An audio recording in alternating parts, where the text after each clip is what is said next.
পঞ্চম শ্রেণীর বাংলা ব্যাকরণ ক্লাসে সকলকে স্বাগত। আজকে আমি তোমাদের ব্যঞ্জন সন্ধির যে অংশটুকু বাকি রয়েছে সেটুকুনি আগে শেষ করার চেষ্টা করছি। আমাদের ব্যঞ্জন সন্ধির বেশ কিছু সূত্র আমরা বলেছি। ব্যঞ্জন সন্ধি কাকে বলে বলা হয়ে গেছে, ব্যঞ্জন বর্ণের সঙ্গে স্বরবর্ণের বা স্বরবর্ণের সঙ্গে ব্যঞ্জন বর্ণের বা ব্যঞ্জন বর্ণের সঙ্গে ব্যঞ্জন বর্ণের মিলনের ফলে যে সন্ধি হয় তাকেই বলা হয় ব্যঞ্জন সন্ধি। তো এখানে আমরা আজকে ব্যঞ্জন সন্ধির কয়েকটা উদাহরণ দিয়ে কয়েকটা সূত্র বলছি। যেমন ধরো, যদি বলা হয় উৎ যোগ স্থান, উৎ যোগ স্থান শয় থয়, দন্তে শয় থয় অনেক সময় এইভাবে লেখা হয় বা অনেক সময় এরকম করে হ লিখেও দন্তে শয় থয় লেখা হয়। উৎ যোগ স্থান সমান সমান কি বললাম, উত্থান। এইটার মানে হচ্ছে দুটো থ, উত্থান। এই যে এই বর্ণটিকে বলা, যুক্ত বর্ণটিকে বলা হয় থয় থয়। তো উৎ যোগ স্থান উত্থান, উৎ যোগ স্থিত উত্থিত, উৎ যোগ স্থাপন উত্থাপন। এখানে কি দেখছি, এই তিনটে ক্ষেত্রেই দেখছি এই যে দন্তেশ্বয় থ এবং ত এর যে সন্ধির ফলে কি হলো, এই যে দন্তেশ্বরটি, এই দন্তেশ্বরটি লোপ পেয়ে গেল। লোপ পেয়ে গেল মানে নেই গেল, গিয়ে তার জায়গায় চলে এলো আরেকটি থ। তাহলে একটা ব্যঞ্জন লোপ বলতে পারি। তাহলে তয়ের পরে দন্তেশ্বয় থয় থাকলে দন্তেশ্বয় লোপ পেয়ে যায় এবং সেখানে আরেকটি থ চলে আসে। এটি একটি সূত্র, এটা হলো। এবারে তারপরে কয়েকটা উদাহরণের কয়েকটা দিচ্ছি। দেখো, এখানে লেখা আছে তদ যোগ তয় বফলা সমান সমান কি হলো, তত্ত্ব। হৃদ যোগ পিণ্ড, হৃৎপিণ্ড। ক্ষুদ যোগ কাত, ক্ষুৎকাত। এখানে আমরা কি দেখতে পাচ্ছি, এখানে আমরা দেখতে পাচ্ছি দ বা ধয়ের পরে, দ বা ধয়ের পরে যদি ক বর্গ, ত বর্গ বা ক বর্গে প্রথম বা দ্বিতীয় বর্ণ থাকে, তাহলে দ বা ধ পরিবর্তিত হয়ে কি হয়ে যায়, ত। এটা কি, তয় তয় বফলা ত, হৃদ ত, ক্ষুৎ ত, খণ্ড ত বা ত যে রূপে আসুক সে কি হয়ে যাচ্ছে ত।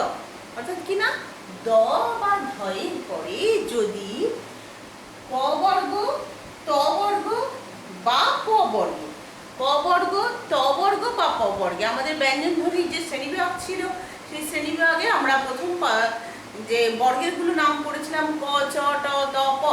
এই যে যে বর্গগুলো, সেখানে ক বর্গ, ত বর্গ বা ক বর্গে প্রথম বা দ্বিতীয় বর্ণ যদি থাকে, তাহলে এই দ বা ধ, দ বা ধ পরিবর্তিত হয়ে কি হয়ে যাবে, ত হতে পরিণত হবে।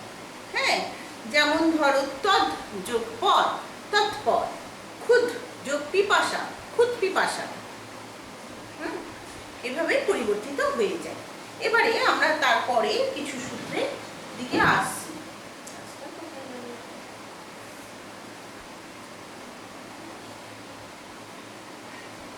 মুছে দিলাম।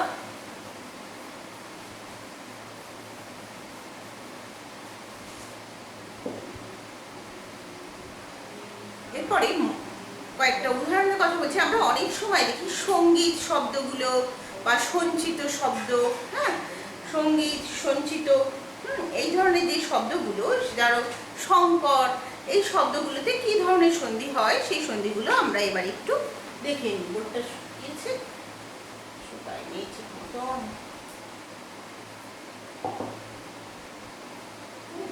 তো যাই হোক, লিখছি। যেমন ধরো,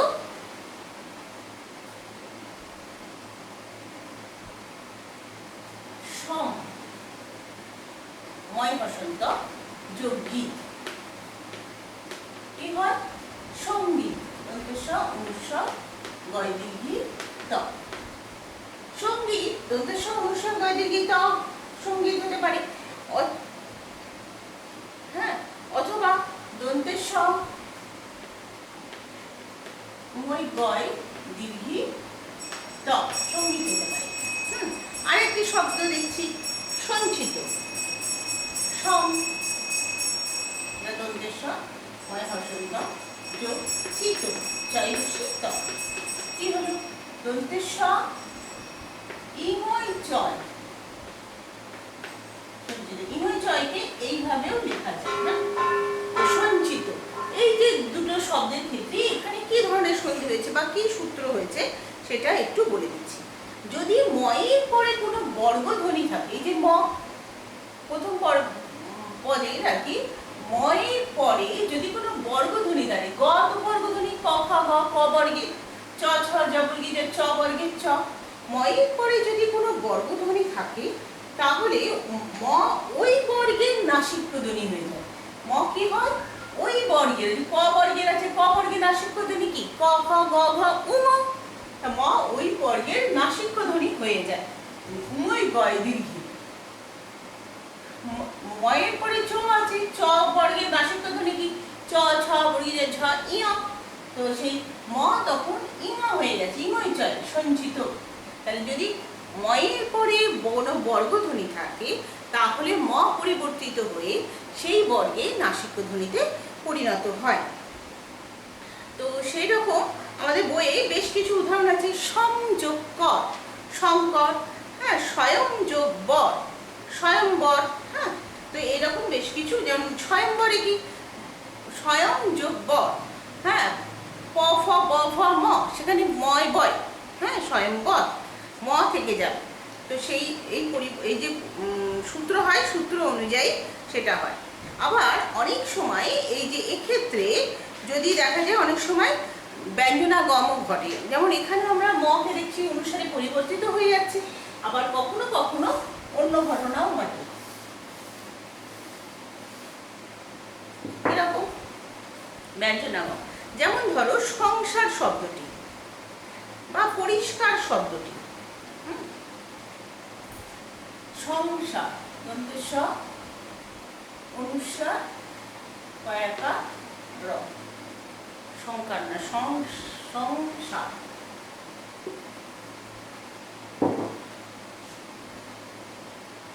হ্যাঁ, সংসার, সংসার শব্দটি কি করে আমরা যদি এটাকে সংসার না, সংস্কার,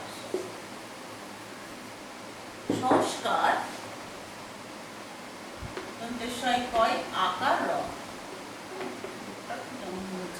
সংস্কার এই শব্দটিকে যদি আমরা ভাঙতে যাই, যদি সন্ধি বিচ্ছেদ করতে যাই, তখন আমরা কি দেখবো? সং দন্তেশ্বর ময় শব্দ, সং যোগ কাম। এখানে আমরা কি দেখছি?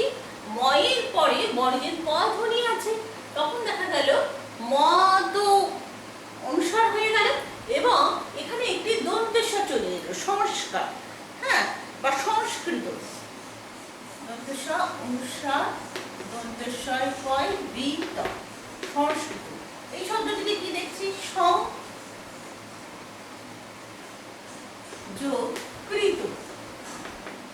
তাহলে ময়ের পরে বর্গধ্বনি রয়েছে, তখন সন্ধির ফলে কি হচ্ছে? ম অনুসার বা মতে পরিণত, মোটাকে অনুসার করে লেখা, এখানে অনুসারই লেখা হয় এবং এখানে একটি দন্তেশ্বর চলে এসেছে, দন্তেশ্বয় কয় বৃত, সংস্কৃত শব্দটা। পরিষ্কার, এখানে খেয়াল করো পরিষ্কার শব্দটিতে পরি যোগ কার,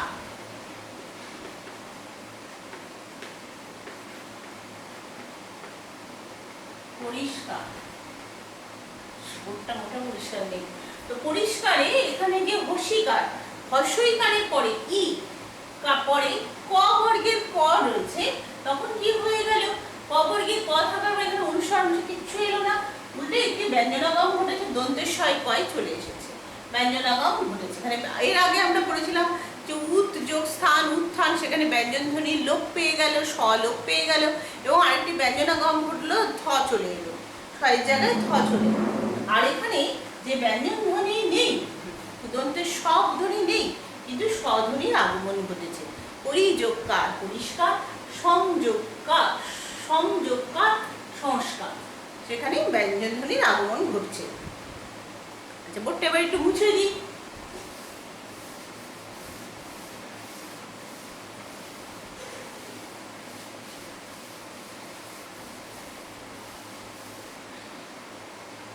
একটু মুছে দিলাম, মুছে দিয়ে এরপরে আমি আরেকটি সূত্র বলছি, বললে মোটামুটি আমাদের ব্যঞ্জন সন্ধি সম্পূর্ণ হবে। এখানে বলছে ময়ের পরে যদি অন্তুজ বা ব থাকে, ময়ের পরে অন্তুজ বা ব থাকে বা কোনো তরল ধ্বনি র বা ল থাকে, বা তালবস্য, মূর্ধন্যস্ব, দন্তেস্ব বা হ, এই উষ্ম ধ্বনি যদি থাকে তাহলে ম অনুস্বার হয়ে যায়। সবই এখন অনুস্বারেরই গল্প। তো এখানে কিরকম বলছে, ময়ের পরে যদি অন্তর্য বা ব থাকে, কি বলছে, ময়ের পরে যদি অন্তর্য বা ব থাকে। অন্তর্য বা ব কি ধ্বনি? অন্তর্য বা ব হচ্ছে অন্তঃস্থ ধ্বনি। বা ময়ের পরে যদি র বা ল থাকে, এগুলো কি ধ্বনি? তরল ধ্বনি।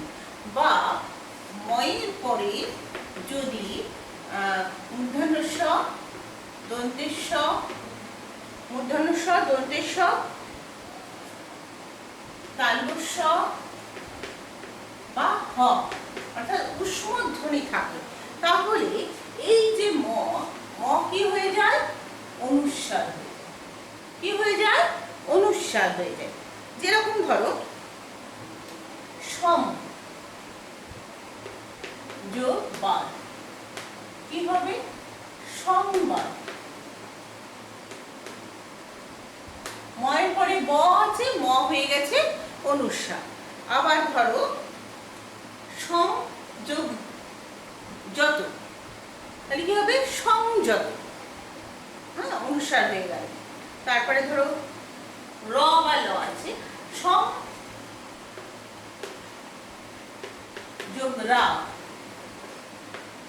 কি হবে? সংরাগ।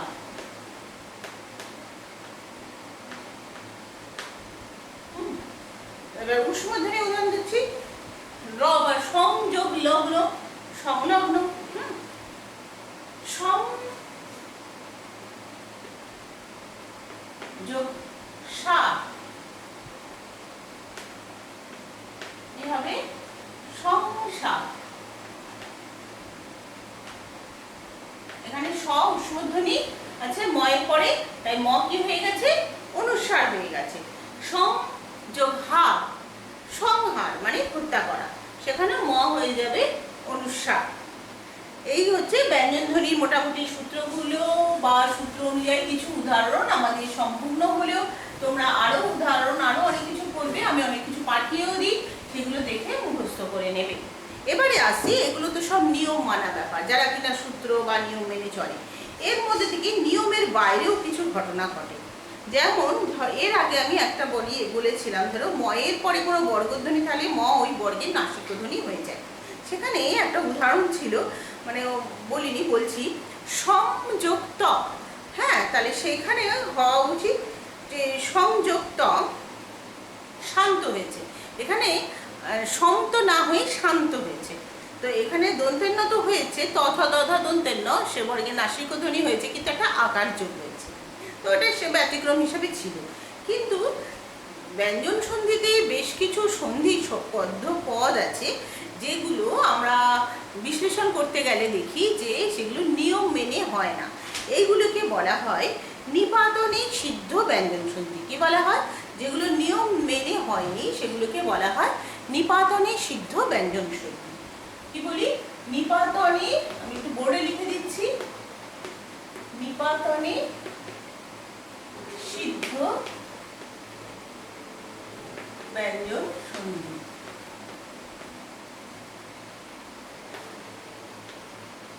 নিপাতনে সিদ্ধ ব্যঞ্জন সন্ধি। আমি কয়েকটা উদাহরণ দিচ্ছি, যেমন ধরো আশ্চর্য শব্দটি।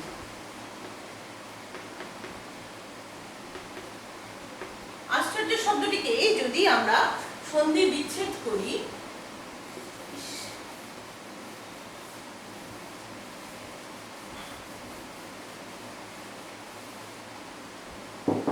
সন্ধি বিচ্ছেদ করি, কি হবে? আ যোগ চর্য, আ যোগ চর্য, আশ্চর্য। হ্যাঁ, এখানে তালবস্য একটা এসে গেছে। হ্যাঁ, এটা একটা নিয়ম অনুযায়ী হচ্ছে না। বৃহৎ যোগ পতি, তয়ের পরে প আছে, বৃহৎপতি, বৃহস্পতি শব্দটা। বৃহস্পতিকে যদি আমরা সন্ধি বিচ্ছেদ করি তাহলে কি বলবো? বৃহৎ যোগ পতি। এটা সূত্র মেনে ঘটেনি। যোগ কর।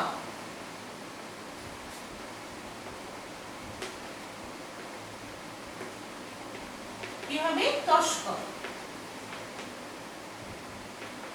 এখানে তো তস্কর হওয়ার কথা নেই, তদ্বর ত দ হয়ে যাওয়ার পর ত থ দ, সেই বর্গে তৃতীয় বর্ণ হওয়ার কথা ছিল, কিন্তু তা না হয়ে হয়েছে শয়কর। বৃহতের ত এর পরেও স ত থ দ হওয়ার কথা ছিল, তা না হয়ে শয়কয় হয়ে গেছে বৃহৎ শ্রুতি। এইরকম 1 যোগ 10, একটু মুছে ফেলি বোর্ড।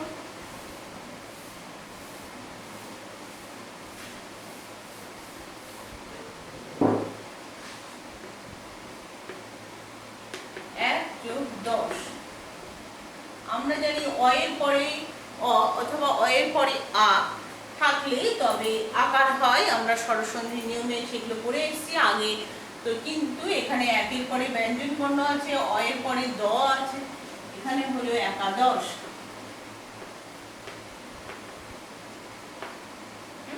এটা নিপাত নিষিদ্ধ, এখানে সূত্র মেনে ঘটেনি।